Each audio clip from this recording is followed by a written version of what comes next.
सुबह 8 बजे का अलार्म बजता है, आप उठते हैं, स्कूल जाते हैं, फिर कॉलेज जाते हैं, फिर यूनिवर्सिटी जाते हैं, 12 साल स्कूल, 4 साल ग्रेजुएशन और कई लोग तो इससे ज्यादा भी पढ़ते हैं। लेकिन सवाल ये है कि इतनी सारी मेहनत, इतने साल सिर्फ एक डिग्री के लिए, एक पेपर के टुकड़े के लिए जिसपे लिखा होता है कि आपने सिस्टम को फॉलो किया। मगर सवाल ये है कि क्या आपने असली तालीम हासिल की?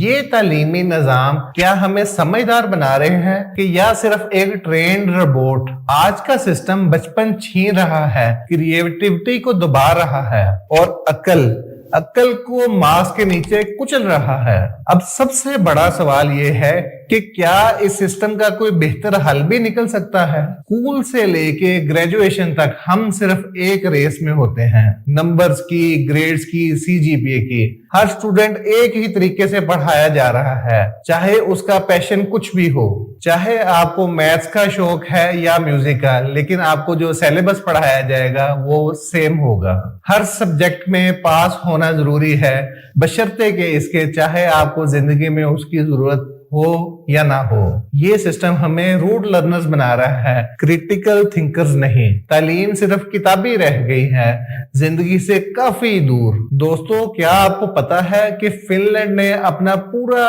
एजुकेशन सिस्टम रीमॉडल किया है? सब्जेक्ट्स को हटा के टॉपिक बेस्ड लर्निंग इंट्रोड्यूस की, स्टूडेंट्स को प्रोजेक्ट्स और प्रैक्टिकल्स का मौका दिया। जर्मनी में 10th के बाद स्टूडेंट्स को टेक्निकल ट्रेनिंग भी मिलती है, जिसे ड्यूल सिस्टम कहा जाता है, जहां थ्योरी और प्रैक्टिकल दोनों पैरेलल में चलते हैं। जबकि चाइना तो इन सबसे बेहतर एआई और रोबोटिक्स पे फोकस कर रहा है। वहां कोडिंग और इनोवेशन 5th क्लास से ही इंट्रोड्यूस कर दिया जाता है। ऑनलाइन और फिजिकल एजुकेशन का कॉम्बिनेशन वहां असर भी दिखाने लग गया है। और हम पाकिस्तान का तालीमी निजाम अब भी रट्टा और आउटडेटेड सिलेबस के असर में है। फिजिकल एजुकेशन इंटरेक्शन ज्यादा, डिसिप्लिन एंड रूटीन, मगर फ्लेक्सिबिलिटी कम। Online education accessible, flexible, self paced learning, लेकिन डिस्ट्रैक्शन और लैक ऑफ सोशल ग्रोथ भी साथ आता है। फिर आखिर बेहतर तरीका क्या है?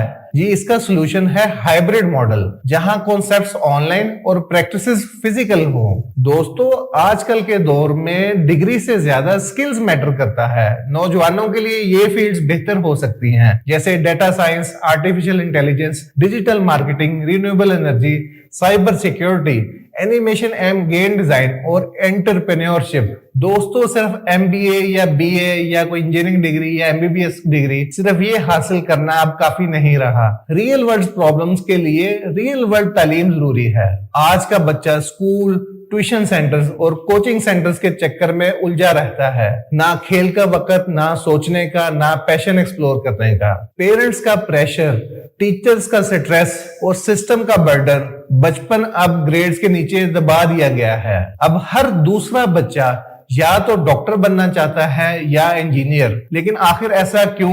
क्या और कोई रास्ता नहीं? ओवरऑल लिटरेसी रेट पाकिस्तान का लगभग 58 to 60% के बीच है। अर्बन और रूरल में फर्क है, जिसमें से जेंडर गैप भी काफी ज्यादा है। मर्दों का लिटरेसी रेट 70% है और औरतों का लिटरेसी रेट 49% है। सिस्टम तभी बदला जाएगा जब आवाज उठेगी। तालीम को मार्क्स से नहीं, मकसद से जोड़ना पड़ेगा। क्रिएटिव बनो, क्रिटिकल थिंकर बनो, सिस्टम को चैलेंज करो, क्योंकि अगर असली तालीम आप हासिल कर रहे हो तो वो तालीम सिर्फ डिग्री नहीं देती, बल्कि जिंदगी जीने का हुनर भी देती है। तो आप स्किल्स पे फोकस करो, हुनर हासिल करो, और यही हुनर आज की दुनिया में सबसे जरूरी है। अगर आपको ये वीडियो अच्छी लगी है तो इसे अपने दोस्तों से भी शेयर कीजिए। दीजिए इत्शाम स्पीक्स के प्लेटफॉर्म से इजाजत। इंजीनियर इत्शाम इनको मिलते हैं किसी नई वीडियो में नए टॉपिक के साथ। अल्लाह हाफिज।